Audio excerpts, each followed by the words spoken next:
Hello, hello, hello. Greetings to you all. I would like to extend a warm welcome to our visitors today, tapping into this week's Black Mental Health Matters show, where we engage in conversation to deepen our learning about mental health challenges that are impacting the global Black community. I am your host, Rihanna Ebanks Bab, and today we'll be delving into a discussion about stress and anxiety and how we as a community can better understand and manage that, it's okay to not be okay. And we will be discussing this topic with our wonderful guest, Sonia Hart. But for the meantime, please sit back, enjoy our intro video, and I will be with you shortly.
Amazing, amazing, amazing. So, welcome back. As I mentioned before, my name is Rihanna Ebanks-Bab, and you are watching Black Mental Health Matters. And this week's show, we'll be discussing stress and anxiety and how we as a community can better understand that it's okay not to be okay, discuss strategies for overcoming stress and anxiety, and how to best recognize it. So today, I will be joined by Sonia Hart.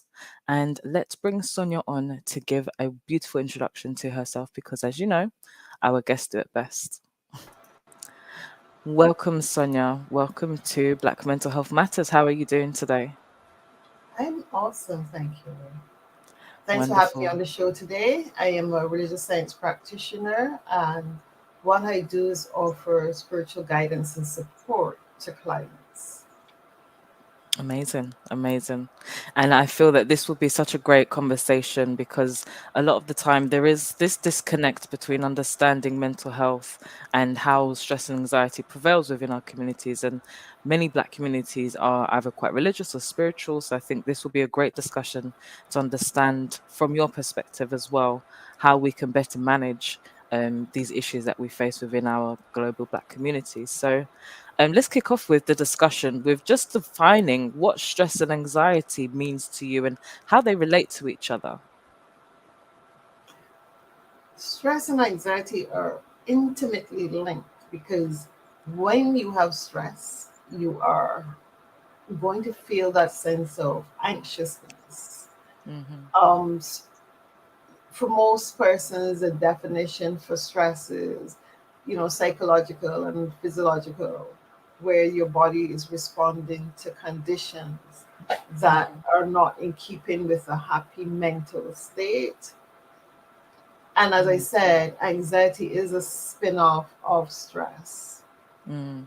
Once you're stressed, you tend to, or it could be either way, where you're anxious about something and then the body becomes stressed. Mm. That's very true. That's very true. And for our viewers, I think it will be really helpful to understand what are some of the main risk factors and symptoms of stress. For some people, stress can manifest physically, Hmm. where you have tensions in the body and you're not feeling well, your blood pressure is up. Um, if you are diabetic, for example, stress can really send your sugar levels up as well. There are some people who, when they're stressed, their sugar just becomes all over the place. Hmm. Hmm. In addition to that, stress can also make you withdraw from people. You feel that sense of laziness in terms of interacting with people. And I Hmm. would tend to think that it is also linked to being depressed. Mm. That when you're stressed, you tend to open up yourself to depression. You don't handle your everyday functioning in the same capacity. I think Mm. because a lot of us do not recognize the changes, because stress can be so subtle in some people, we don't Yes. recognize the changes that are taking place in a person. We think, oh, they're just acting out, they're just behaving badly or whatever. But stress is a real illness in and of itself that Mm. can trigger so many other things, not just psychologically, but physically. It manifests in the body. The body releases cortisol when you're stressed. And if you know anything about the human body and stress, it brings on all the other illnesses. It can activate cancer cells that have been dormant for a while, send your blood pressure up. It can manifest in so many different ways in terms of the physiological body. Yes. Psychologically, your emotions are all over the place. You may not be able to connect to people. And if you are a family person, that also impacts the moods of everyone around you, because they do not know, in most cases, how to deal with the stressed person. Yes. So Yes. stress can lead to so many other illnesses. And by illnesses, I mean negative effects. Yes. Yes. And I liked what you mentioned about how the stressed person can impact the people around them as well, because I think a lot of the time we individualize stress, but the actual impact, the social impact of stress really can impact those that are around you, whether it's friends, families, colleagues. And they can, pick up on that stressful energy, and it can lead to all different types of stress for them as well, seeing you in distress yourself. But what are the different types of stress? I know you mentioned about cortisol in the body, and I think that's really important as well, because not many people understand the chemical aspects of stress. But what are the different types of stress where cortisol, is quite heightened, or not as much, where it can lead to different types of ailments and illnesses such as burnout or fatigue or overwhelm? Well, there are basically three types of stress. We have an acute stress, episodic acute stress, or chronic stress. Mm. And stress is stress, you know. Yeah. At least for me, stress is stress. We can define it in all these different areas, but when you are stressed, you are stressed. Yeah. I mean, for Yeah. some people, it happens every day. For some people, occasionally, like you may have a big medical bill and your income does not support it, and you feel stressed over that. That Mm. is a short term kind of stress, because once you get over that bill, then you're back to your normal, happy and stress free self. Mm. Um, but then you have situations where you might be in a job that you have a boss who is constantly nagging and picking on you, and that can be stressful, Mm. you Mm. know, especially if it comes down to, okay, you have deadlines to meet, and you have these little episodes of stress going on. Mm. But chronic stress, that's a different kind of thing altogether. With chronic stress, as the word chronic suggests, you have Mm. a long-term stress going on in your life. It is, I'm going to go into this, like, for example, young black men living in the USA, I believe they're constantly under stress when they drive certain types of cars, or you know Mm. they're seen in a certain area at a certain time. Yeah. And knowing, having that knowledge that because of your color you can be shot, just because you may stand up for your rights with the police officers. So I'm not going to go and say, well, I really shouldn't say, well, this is a fact, but this is me looking on from the outside, observing and listening to stories coming out of the USA, with Mm. young people being taught from, especially young black men being taught from very young to comply when a police officer stops you. So Mm. things like this can impact your stress level. Yeah. Um, yeah, I think chronic stress is not recognized by a lot of people, because some people will say, well, this is how this person normally behaves. That's their Yeah. behavior. But our behaviors are shaped by our environment, more or less, Yeah. what is happening at the time. Absolutely. Absolutely. And I think I would just kind of like to add to that is when you are continuously having um stressful situations presented in your life. I know I mentioned the term burnout, that is kind of a bit of a buzzword at the moment. I would say definitely Western culture, but um, understanding that burnout is a product of continued stress that isn't maintained or managed well. And it also encompassing fatigue. So, understanding when your body is um, overly tired and hasn't had the ability or time to rest. And I don't just mean sleep, I mean actual mental, spiritual rest as well. Um, it can also lead to overwhelm, which then leads into these various different forms of stress. And I think where you mentioned about not recognizing it, a lot of the time we minimize the stresses in our lives in order for us to continue going, and continue going. And that's where I believe a lot of the burnout leads to. Um, and I just wanted to ask, I will solely hold up my hand that I've definitely experienced stress, anxiety, burnout, fatigue, all of that kind of stuff. But tell me, have you? And tell me a bit about the experience if you have. Well, I have experienced stress. I have experienced stress. I've experienced anxiety, depression. Mm, Being human means that you will have experiences that take you to that place of darkness. yeah, You know, my experience with stress is that my body picks it up. yeah, When I'm stressed, my body picks it up. I feel lethargic. The energy to do things is just not there. And mm, it is a constant, when you're in that place, it's a constant self talk. You got to get over this. mm-hmm, mm-hmm, Um, One of the things that I do when I am stressed is that I would go to my spiritual community mm, for prayer, affirmative prayer, yeah, for that support. Um, Here in Barbados, we have the beaches, and mm, that for me too can be very soothing.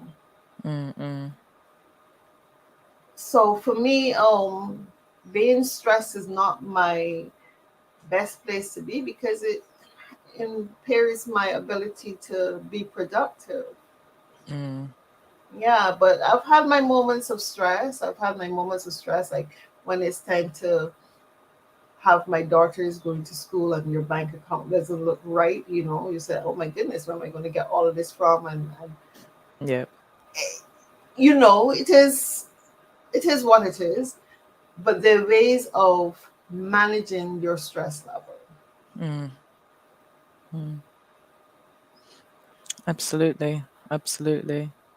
And I love the fact that you mentioned the beaches in Barbados. While I've never been, I'm a big advocate for ecotherapy and nature-related therapies because we over we overcomplicate how to deal with some of the minimal things in our lives, such as stress. And whilst they can lead into more major mental health conditions, a lot of the underlying things and the basic things we kind of take for granted and overlook as a way to, manage our basic needs. So I love the fact that you walk along the beaches. I'm sure they're very white with the sand and blue seas. That's how I picture Barbados anyway. And a little bit of green here and there. Yeah. I like to think of the island as a green island, very healing. I think Mm, it is a great destination for emotional and spiritual recovery. mm, You don't have to amazing. get involved with all of the partying stuff and the usual touristy things, but you can come to the island and just truly relax. Yeah, amazing, amazing. Um, and I'm sure the viewers can probably hear. I live in Britain. For those of you that don't know, more specifically, in London, and I believe that a lot of people that live in Western cultures, um, sometimes they experience a greater deal of stress, and different forms of stress and how they are manifested in different ways. And the reason why I say that is because not living in, say, a host country that looks like you, accepts you fully, and we can definitely experience a lot of issues related to race related stress. So I just wanted to get your perspective on whether you've experienced race related stress or whether you know anyone that has and how they dealt with it.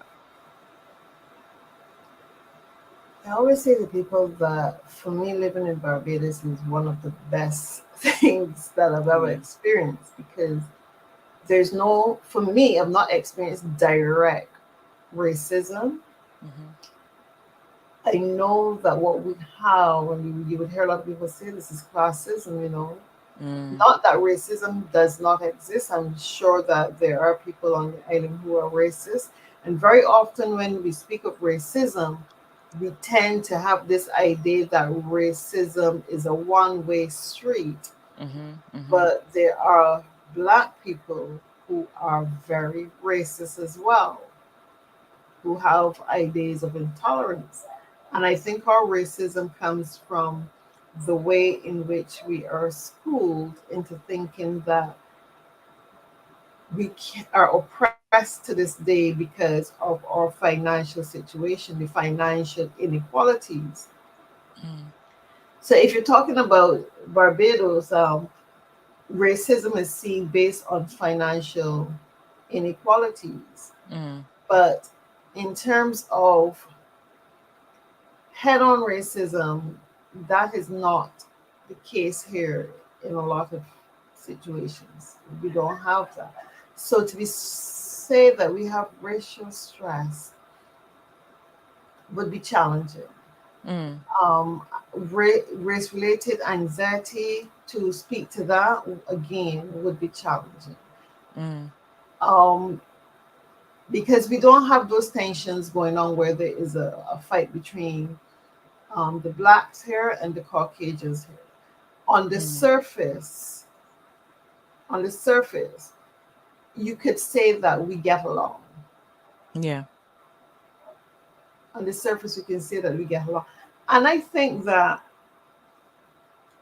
that would be due to the fact that the Barbadian Caucasians would have been here as indentured servants. And yes, Mm, some of them may have been from the plantocracy um, background, but the majority of whites on the island would have been from the indentured servant era. hmm And growing into that community of living among Black people, I guess, kind of like, we don't have time for that. mm, Don't have mm, time to be racist when you're just a little bit above. the others in terms of your financial status. And I think that's it in Barbados. Mm. We're judged based on financial status. So there was a time, there was a time when racism would have been based on the different shades of black. Yeah. You had preferential treatment for those who were light in complexion. Yeah. But do we face racial stress in Barbados? I cannot really speak. I can't say yes, I can't say no. I live Mm. next door to Caucasians. Mm-hmm. Um, I live in a neighborhood that reflects that where you have Caucasians, you have people of the Indio background, and you have Yeah. blacks. Um, we are cordial with each other, Yeah. but we're not friends. Yeah. Okay. Is there a specific reason why you framed it that way? Would you like to share or Oh, we're not friends. That's all I can that's say. We're cordial with each other, but we're not friends. I cannot say that I socialize with Caucasian people in the mm. same way that I socialize with my own people. Mm-hmm. We're sociable, we speak to each other. If there's a function and we're at the same function, we will acknowledge each other. Mm. But Mm. for the most part, um, it would be, how should I say this? I think here on the island, we do not fool ourselves that Caucasians and blacks are bosom buddies. We don't Mm. fool ourselves like that. There is that cordial relationship going on, but do we fight with each other? No. I think racism in Barbados is felt more at an economic level Yeah. than a social level. Yeah. Yeah. That's understandable, definitely. And um particularly with a lot of the global crises that's happening post COVID, there's a lot of more understanding around the economic disadvantage of all people in different countries, and I think that that's where a lot of Western and Eastern countries have a bit of commonality there, where the cost of living and just the way that we're living, our quality of life is depreciating kind of worldwide because there's so much happening, whether it is debts from COVID or investment in countries where we maybe don't have, space to be. All different kinds of things that are impacting individual countries, individual families, and people, where it can feed into their own internal narrative of anxiety, their own internal stresses. And I just wanted to kind of ask you, from your perspective, what does the term "it's okay not to be okay" mean to you? And before you answer, the reason why I asked that is because this is the name of the show today, but I find a lot of the time, particularly money related things, we don't talk about like financial related stress in our communities a lot of the time. I can definitely say, like, finances, talking about it with friends and family can always be quite difficult. And even when you are struggling, sometimes you're just like, yeah, I'm okay. But when when you're not okay, I think it's very, very important to speak up, ask for help, and so on and so forth. So without me rambling, what does the term "it's okay not to be okay" mean to you, Sonia? It means just what it says. It's okay not to be okay. But by the same token, once you've acknowledged that it's okay not to be okay, what are you going to do to get back to that place of being okay? Mm. And I first heard this term about 5 years ago from a friend who lives in the USA. I shouldn't say live, she is an American, and she has this television show called Fun. And her, I want to say, slogan is "It's okay not to be okay."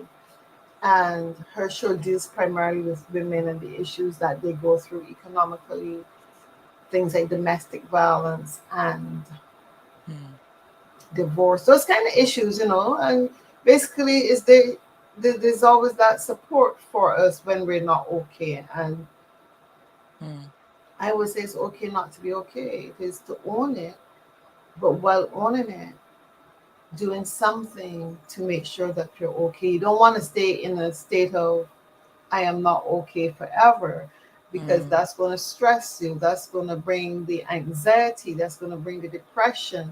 mm. Um, in Definitely. as much as it's okay not to be okay, you know, you have to acknowledge and put steps in place to be okay. Mm. So you have to be not okay, but make sure that that's a temporary state and not a permanent state. Yeah.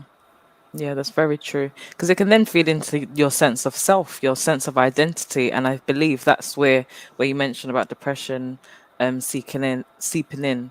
Um, when you are in a sustained, downtrodden type of situation, whether it be temporary, short term, or long term, a lot of the time, finding ways to be okay, even having that small glimmer of hope from one moment to the next can be what helps people to become okay to a certain degree. There's different levels to it, and I think that needs to be acknowledged as well. I remember a saying that one of my friends mentioned, and she said that we are human beings, but we don't know how to be. And a lot of the time, understanding how to accept what you're going through is to be in a state of being. A lot of the time, we're human sayings, we're human thinkings, we're human doings, but we don't know how to be human beings. And that has always resonated with me, especially in relation to this term of it's not okay to be okay. Sometimes we need to be in order to understand what is upsetting us, what is impacting us in order for us to alleviate that stress, that anxiety, and return to some form of state of normalcy for us, to then begin to thrive again. I think that, and I agree with your friend, we don't know how to be. Mm. We tend to look outside rather than look inside. Yeah. And we tend to compare ourselves to everyone, not recognizing that we all have our individual purpose. Mm, We mm, will all have our individual experiences. It's how you handle those experiences. mm, The thing is that society, or should I say, the world that we live in, has moved away from some very basic spiritual principles. And that is where, or I should say, that is why we are where we are at in terms of high levels of mm. stress and anxiety. I Because agree. we live in a place where what we see, what we touch, what we smell, these are our realities. But Mm, our realities are shaped based on our thinking. mm, mm, So if you wake up every morning and you think I gotta go to work because I need to make this money to pay the bills, to buy an iPhone, and you become stressed out with the material realities yeah. and trying to keep up with the Joneses, this image thing that is now the big rage all around the world, you know, Mm, the promotion of wealth mm, as the ideal, and by that I mean physical wealth, having a lot of cash hoarded up somewhere, being mm, able to buy um, things that are, in my opinion, not necessary. mm-hmm, mm-hmm. Um, Greed, I think, is why a lot of us are stressed, because we don't understand that true wealth is the ability to think correctly, the ability to be compassionate, Yeah. the ability to be kind. Um, it is not about getting up every day and stressing yourself. I got to make so much money. I got to have all of this. Because the reality is that when you're stressed and when you don't have good health, none of those things matter. Yeah. None of those Absolutely. things matter. It is about building great relationships with others as well as with yourself. Yeah. Making sure that you are mentally, emotionally, and spiritually well. I think that that is important. Yeah. I agree. I Have agree. that place where you can, retreat to. And so the roof is burning. I don't have to stay in the house and watch it burn or feel the heat coming down on my head. I can Mm-hmm. go outside. Mm. My bank account reads zero. I'm gonna bless that bank account and keep moving on. Um, Mm. I think if people come to that place where they can communicate to the God of their understanding directly, Mm. that they would be in a better place. That the guidance that they need in terms of what to do in a situation that could be stressful Mm. would be given. But Yeah. it comes down to the ability to listen Yeah. and listen intuitively. And I don't know, you've been here on this planet for a little bit, so but I'm quite sure you've heard people say, my mind was telling me not to do so and so, but I Yeah. use reason and logic and past experience to ignore that guidance of my mind and ended up in a lot of chaos. Mm. I'm sure for me, I know I've had those situations where I'm being directed intuitively to make certain decisions and I start to overthink. Mm-hmm. And by overthinking, I made the wrong choice. Yeah. And the wrong choice led to so much confusion.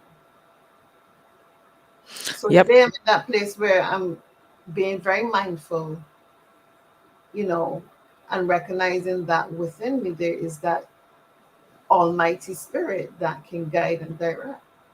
Mm. And I'm saying this to say that if we got back to basics, if we got back to identifying as spiritual beings within a human body and a physical body, that a lot of things would be different for us. We would find that place of bliss easily. Mm. And you can look around the world, and I like to talk about the American Indians Mm-hmm. and their existence before they encountered the European people. Yes, they fight among themselves, but the way they treated the planet, the way they treated the resources of the planet, was one where they took what they needed Yeah. rather than take an excess just to hoard up and become very wasteful and to say, well, I have more than you and look at Yeah. me. So there's always this competition going on Yeah. of people trying to outdo each other rather than going back to that African philosophy of Ubuntu where I exist because you exist.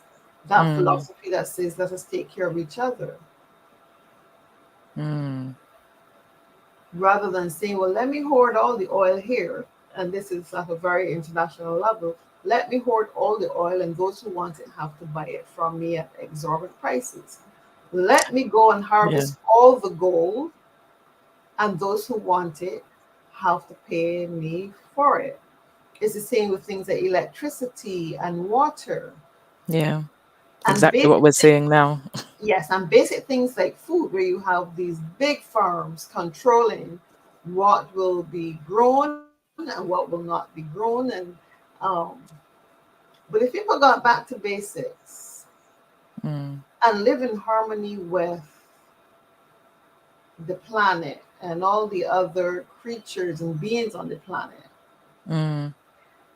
our views will change from struggle and survival to one where we relax and we know that we will always be provided for. Because when you think about it, the earth has enough resources Yes. for all of us, even in the midst of climate change, the planet knows how to deal with it. And I think we're straying a bit from the topic. No, it's all very relevant, honestly, because some of these things, people don't understand the interconnectedness of our being as a human being and being connected to everything around us. And a lot of the time that's where the spiraling thoughts can end up, where someone feels very isolated, they feel very disconnected. So this is a beautiful reminder to anyone that might be listening, struggling with relating to others. This is a beautiful reminder to know that it's okay not to be okay. You're not by yourself, and you have the beauty of the planet, the resources around you, to support you through whatever struggles you're going through. So it's all relevant, Sonia. Trust me. Yeah, and I'm going to go back to Einstein. Einstein said that imagination Mm, is more powerful than knowledge. yes, And I agree with him 100%. Whatever you absolutely. can imagine, you can bring about. And if you can just get people to come to that place rather than look and say, okay, I don't have food today, you know, just imagine that you do, Mm, and see how that unfolds for you. yeah. I was talking to a lady yesterday who said she had surgery. She needed a recliner chair. She said, I'm a big person, so I needed a specific recliner chair. And I had surgery, didn't know how I was going to get to the store. She didn't know how she was going to pay for it because she had no money. She said just as she was about to make herself ready to go to the store, her phone rang and a friend called, and she told the friend, well, I was just trying to get myself ready to go to the store and get a recliner. And the friend said, no, I have one. Tag is still on it. Haven't been used. Mm, Just have your husband pick it up. mm, mm, And she said it was the perfect fit for her.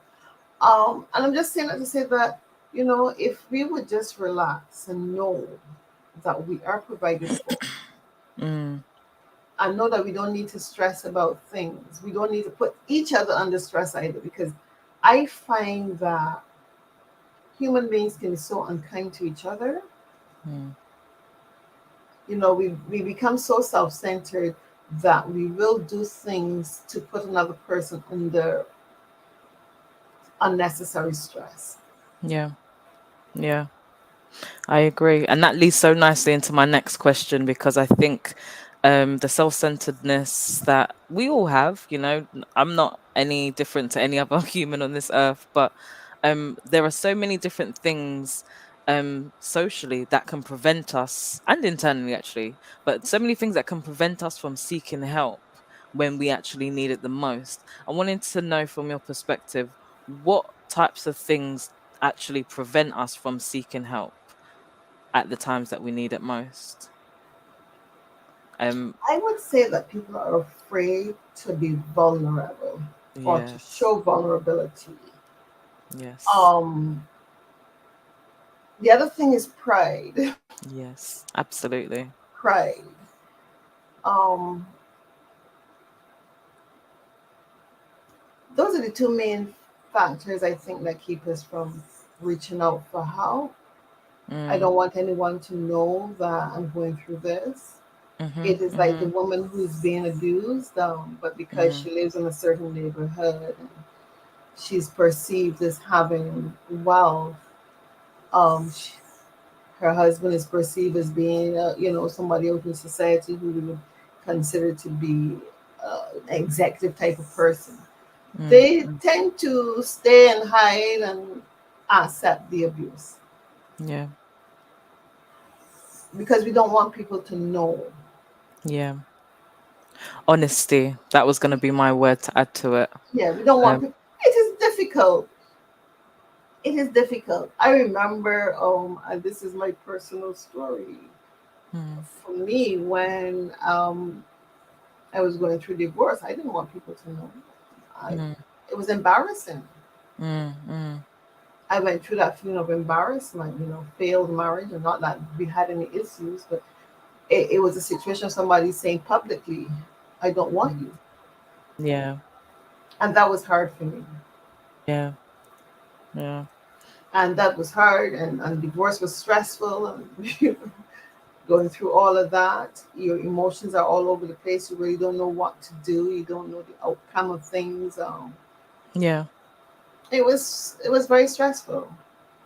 yeah. And how did you manage that stress during that time? What type of techniques did you use, or practices? Probably maybe the better phrase to use. But how did you overcome that time? Well, I give God thanks for the spiritual community that I belong to Mm-hmm. because that's where I drew my strength from. Mm, We do a lot of affirmative prayer and reach out and someone will do affirmative prayer for you, what we mm-hmm. call a spiritual mind treatment. I meditated, Mm-hmm. I Mm-hmm. wrote, I journaled a lot. Yes, I love Um, journaling. yeah, It's my go-to practice. yeah, I journaled a lot. I eventually broke my silence and started talking to Mm, locals here about it. When you live on an island where everybody knows everybody, you tend not to want to talk about things that are hurtful. yeah. Um, and I started to tell my share with my friends and talk about it and stay grounded. Mm, Stay grounded because some friends will give you some very bad advice. You that's know, true. so you That's have to very stay true. grounded. You just share out of let me be respectful to my friends and let them know so that they understand. I didn't reach out to my friends for emotional support, but more or less just to let them know what was going on. Yeah. But Yeah. outside of that, I stayed grounded in my spirituality. I think I became even more grounded in my spirituality, Yeah. you know. Yeah. And It's it comes down to amazing. learning how to pray and pray in the right way. For me, Mm, pray in a way that wasn't asking and begging and pleading, but pray mm, in a way that you know if you look at the Lord's Prayer, it is not one of pleading, it is one of acknowledging mm, that there's a Father who watches over you, and before you ask, your prayers are already answered. mm, It comes down to mm. what are you willing to accept, what are you willing to believe for yourself, what good are you willing to hold on to. Yeah, definitely. Definitely. And I appreciate you sharing the personal story, because I can understand how difficult that time may have been for you, and also sharing it on such a live platform. So I appreciate you sharing a personal story, and how you overcame that situation, because a lot of the time it's very easy for us to fall into the not accepting of help and feeling that we can do it ourselves, and like what you said, the shame and the embarrassment and all of that can seep in to what type of outcome that might look like for you. And I'm going to use this phrase very loosely, but the strong black woman trope that a lot of us fall into, or even men as well, men needing to be strong. I strongly believe a lot of those ideologies can help in many instances, but they can also hinder us as a black community. And in respect of not only your situation, but just generally, when people are facing stressful situations and are probably feeling quite anxious about what the future might hold, what's your thoughts on whether those leaning into those types of stereotypes can be helpful or hindrance to the situation? I'm going to say, I'm going to go with Mark Nichols. Sometimes you have to be broken. Mm, And it is in that being broken that you find your strength. Broken doesn't necessarily mean that it is over. yes. It just means you have to find that inner strength to heal that place where you go to and say, you know what? I've had my moments of weakness. Now is the time to become strong again. And I like to go back to the Twin Towers and Ground Zero. Mm, Because Ground Zero is one of my favorite places. It means that you can start with a new plan mm-hmm. and rebuild. Yes. So being strong does not necessarily mean that you have to hold everything inside. There are times when you have to become so vulnerable that you let the tears flow, you scream, you put on a Mm-hmm. pair of boxing gloves and you hit something, not someone. You just Yes. let all of that emotion that is trying to come out, just let Mm. it out. There's no Yeah. shame in being broken. Mm. The only shame is when you stay broken. Mm. I love And I that. think one of the things that Black people around the world should embrace is the ability to tell their own story. Yes.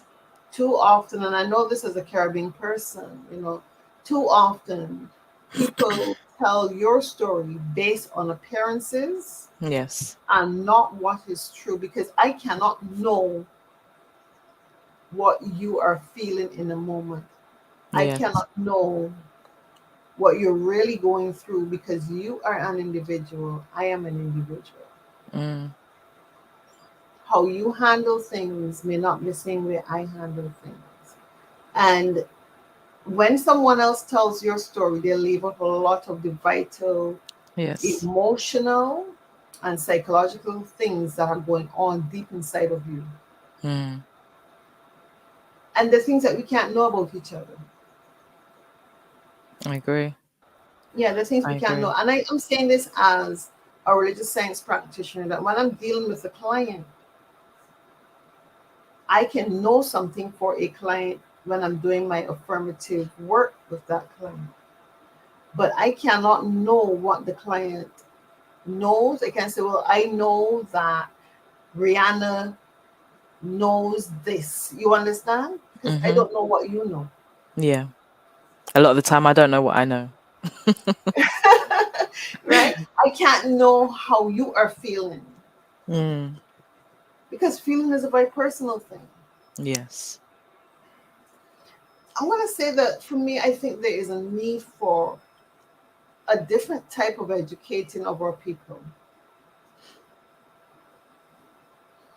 where we can get them to just move away from the known norm and start embracing some of the unknown things and going way back to Mm. ancient African philosophies. I am a very strong believer that the African civilization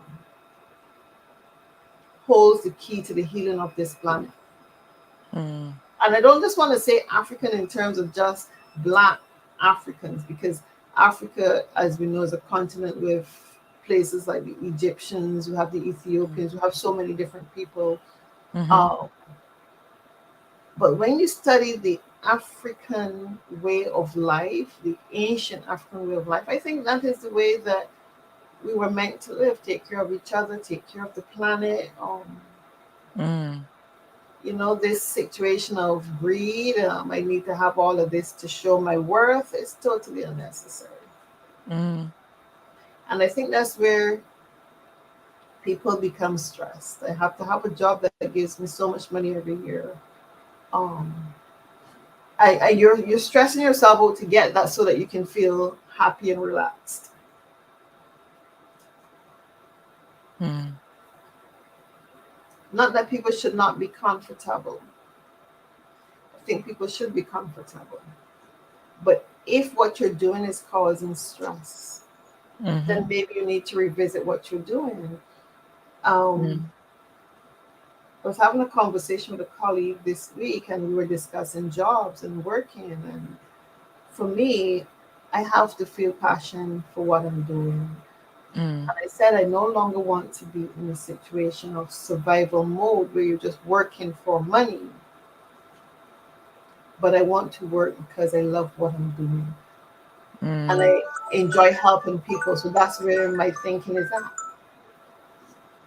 Let me Sorry. help as many people as possible by bringing them to that place where they can live a stress-free life, or should I say, as stress-free as possible, a life. Yeah. It is getting people Absolutely. back to basis of understanding. You cannot just take care of your physical needs. You have to take care of your emotional, psychological, and Mm. spiritual needs. Definitely. Definitely. Man And at his greatest is a triune being. mm. So I wanted to ask you one of our final questions because you mentioned about um, passion, and this made me think about how we cultivate joy, and even just reflecting back on your previous responses about how you use the beach to support your mental and emotional balance, but from a cultural perspective, some of the things that we can use to help keep stress and anxiety at bay, how can we cultivate continuous joyous moments to help us through these difficult times that we may be facing? I'm going to say that for me, Hmm. the best way for me is to sit in the silence. It is to communicate with the God of my understanding. Mm-hmm. That's the best way for me. I find joy in that. I find that bliss in doing that. Mm-hmm. But outside of that spiritual element, I would encourage people to dance if you want to Yes. sing your blues away if you want Yes. to find an art form that really resonates with you. But most of all, I would encourage people to practice self love, Yes. to practice self care. Take yourself out on a date, dress up nicely and take yourself out. But being mindful, always be mindful that the most important person in your life is you. Mm, If you cannot take care of you, you won't be able to take care of anyone else. absolutely. Yeah, you have to take care of you. And, uh, you know, there's another colleague of mine who talks about sacred selfishness.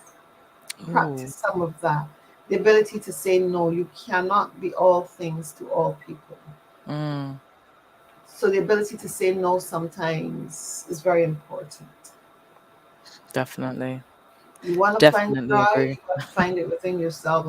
And there's nothing wrong with taking care of yourself first.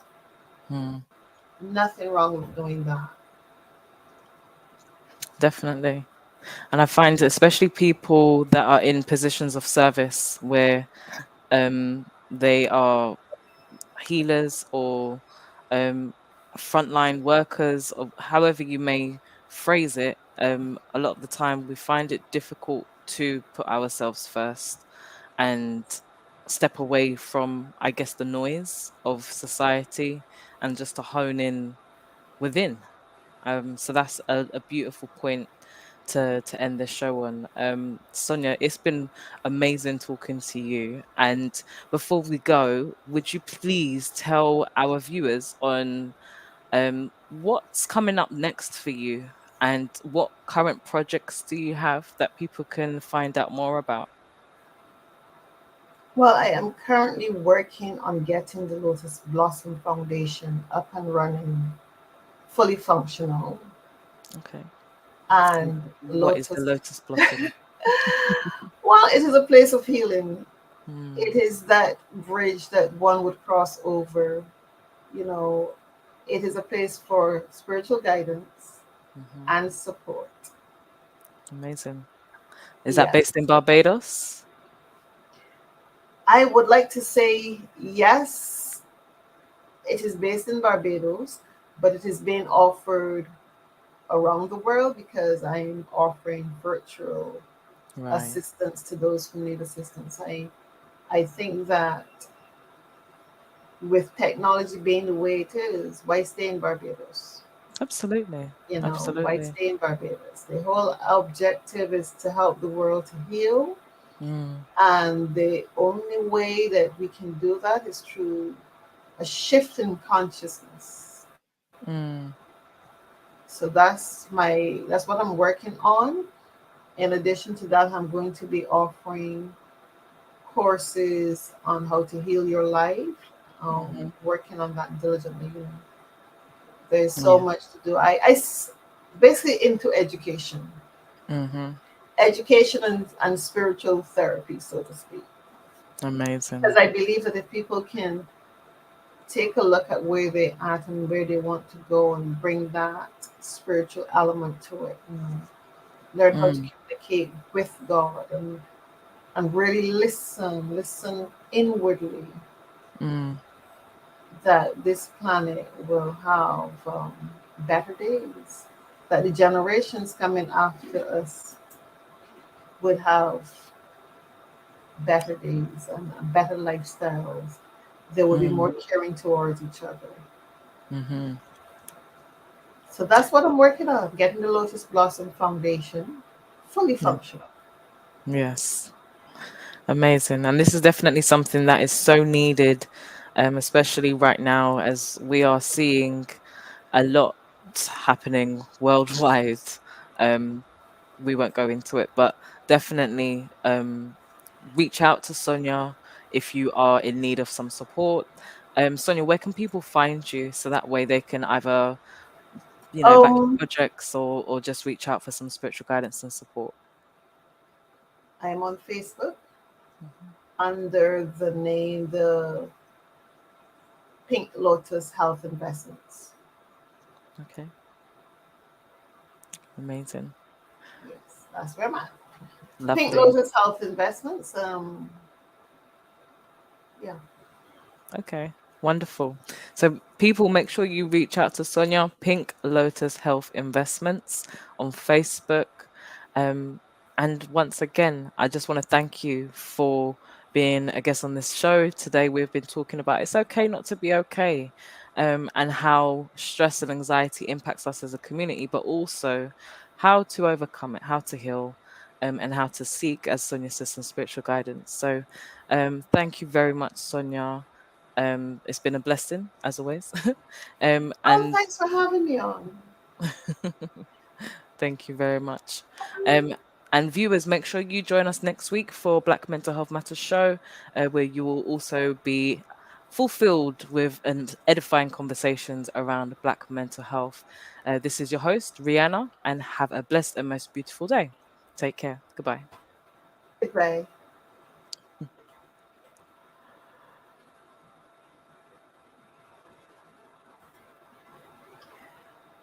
Okay, where are we? Just trying to end it. 1 second.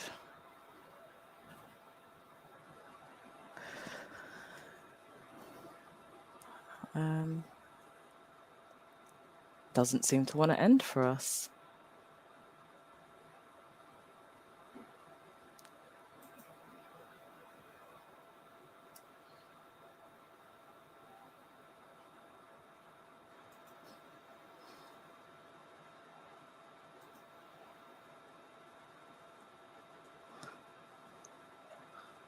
Can't even see my screen.